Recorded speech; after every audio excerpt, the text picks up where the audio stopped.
నమస్కారం, నేను మీ లక్ష్మిని. ఈరోజు మీ ముందుకు ఒక ఐటెంతో వచ్చేసానండి. ఏం చేయాలనుకుంటున్నానంటే జిలేబీ. అది ఎలా చేయాలి ఏంటో నేను ఇప్పుడు చూపిస్తానండి. ప్రాసెస్లోకి వెళ్ళిపోదాం, ఓకేనా? 1 కప్ ఆఫ్ మైదా, అలాగే కొంచెం సాల్ట్ తీసుకుందాము. అలాగే ఈనో పౌడర్ ఉంటుంది కదండి, ఈనో పౌడర్ ఒక ఫుల్ పౌడర్ ఏదైనా తీసుకోవచ్చండి. అలాగే 1.5 స్పూన్ పెరుగండి, పుల్లటి పెరుగు అయితే బాగుంటుంది. అలాగే ఇంక వాటర్ మనకి ఎంత కావాలో అంత వేసుకొని బాగా మిక్స్ చేసుకోవాలండి. బాగా మిక్స్ చేసుకున్న తర్వాత నేను చూపిస్తాను ఎలా రావాలి అంటే, మనం లైట్ అంటే అట్లా ఇడ్లీ పిండిలాగా రావాలండి. మరీ నీళ్ళగా రాకూడదు, అలా అని చెప్పేసి మరీ గట్టిగా రాకూడదు. మనం ఇడ్లీ పెట్టుకుంటాం కదా, కొంచెం ఇట్లా పైకి వెత్తంగానే కిందికి జారిపోయేటట్టుగా ఉండాలి ఆ జిలేబీ పిండి అండి. అలాగే బియ్యం పిండి కానీ లేకపోతే మన ఇంట్లో కార్న్ పౌడర్ కానీ లైట్గా ఒక 1.5 స్పూన్ వేసుకుంటే చాలు. అలాగే యాలక్కాయల పొడి కూడా వేసుకోవాలండి. దాంట్లోనే నేను మిక్స్ చేసి వేసేసుకున్నాను.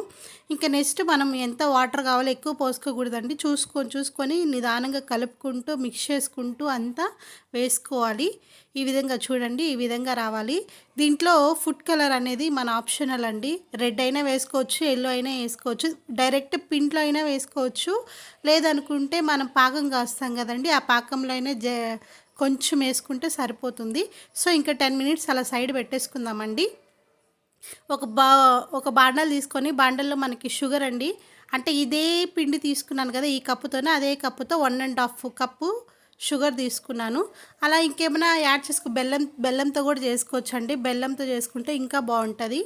సో వాటర్ కూడా 1.5 అలా వేసుకోవాలండి. దీంట్లో కూడా కొంచెం ఏలక్కాయల పొడి కానీ ఏలక్కాయలు ఉంటే బాగా కొట్టి దంచి వేసేసుకోవచ్చండి.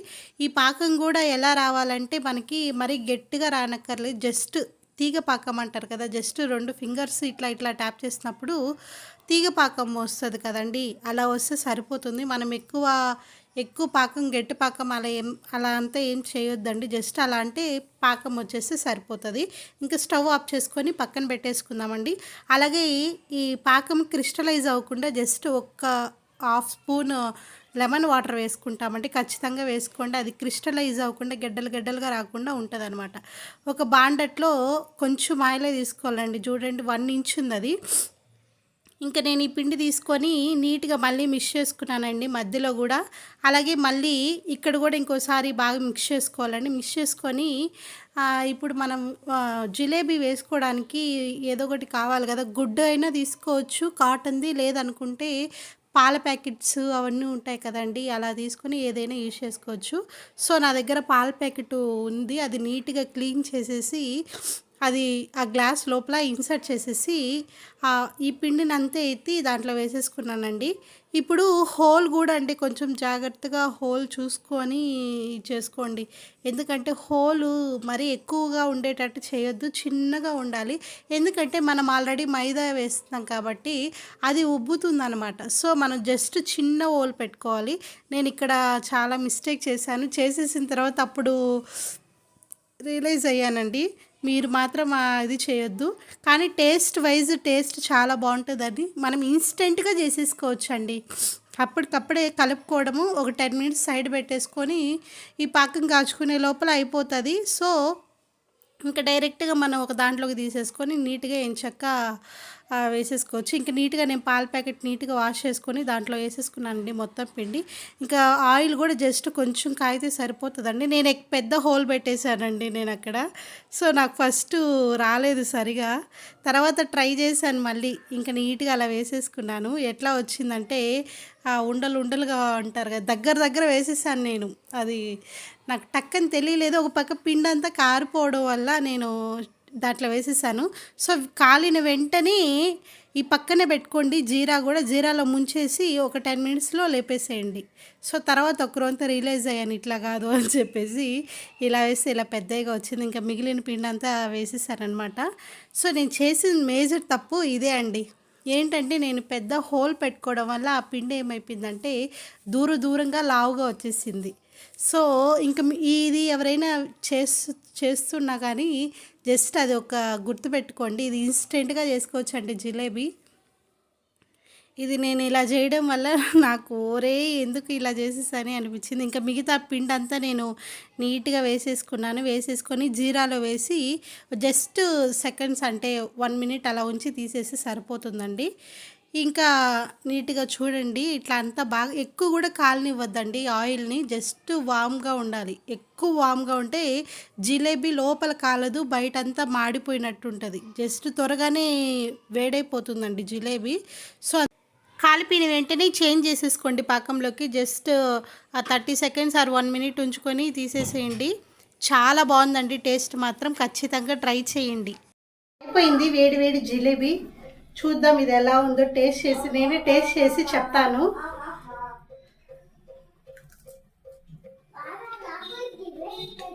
ఇప్పుడే చేశాను కాబట్టి కొంచెం క్రిస్పీగా ఉందండి,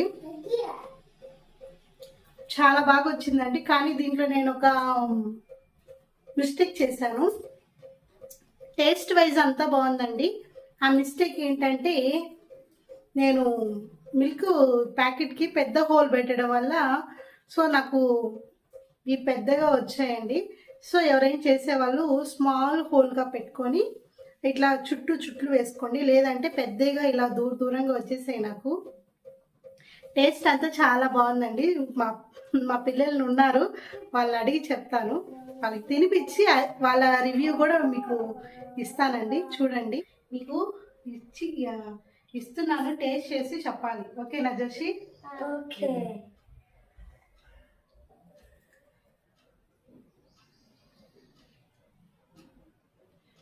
కొంచెం జీరా బాగా ఉన్నటివి ఇస్తున్నాను, తీసుకో నీకే.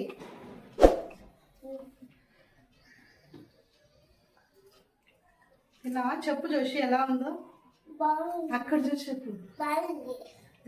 నీకు బాను అక్కడ చూసి చెప్పు ఎలా అనిపిస్తుంది.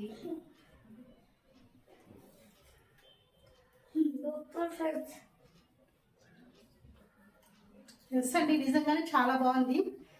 కానీ మీరు ఏదన్నా గుడ్డకి వాటికి ఏమంటే మనం వేస్తాం కదా, వేసే టైంలో స్మాల్ హోల్ పెట్టుకోండి, చాలా బాగుంటుంది.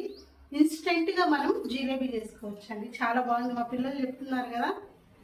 నచ్చింది కదా జోషి? నువ్వు బాను నచ్చిందా? చాలా బాగా నచ్చిందండి. అందరికీ థ్యాంక్ యూ సో మచ్ అండి, నా ఛానల్ చూసిన ప్రతి ఒక్కరు. బాయ్ అండి, థ్యాంక్ యూ సో మచ్.